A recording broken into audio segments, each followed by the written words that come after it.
ఆధ్యాత్మిక వాతావరణంతో ఎప్పుడూ ప్రశాంతంగా ఉండే బుద్ధగయ వరుస బాంబు పేలుళ్లతో దద్దరిల్లింది. తెల్లవారుజామున 6 గంటల సమయంలో 8 పేలుళ్లు జరిగాయి. ఈ ఘటనలో 8 మంది గాయపడ్డారు. వారిని హుటాహుటిన ఆసుపత్రికి తరలించారు. దాడి వెనుక ఉగ్రవాదుల హస్తం ఉందని కేంద్ర హోంశాఖ వెల్లడించింది. వెంటనే రంగంలోకి దిగిన ఎన్ఎస్జీ, ఎన్ఐఏ బృందాలు బుద్ధగయలో ఘటనా స్థలాన్ని పరిశీలించాయి. ఈ ప్రాంతంలో ఉగ్రవాదులు దాడికి పాల్పడే అవకాశం ఉందని గతంలో బీహార్ పోలీసులకు సమాచారం ఇచ్చినట్లు ఢిల్లీ పోలీస్ కమిషనర్ నీరజ్ కుమార్ వెల్లడించారు.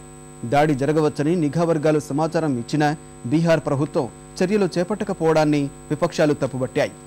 బాధ్యుల్ని కఠినంగా శిక్షించాలని డిమాండ్ చేశాయి. రాష్ట్రపతి ప్రణబ్ ముఖర్జీ, ప్రధాని మన్మోహన్ సింగ్ ఘటనను తీవ్రంగా ఖండించారు.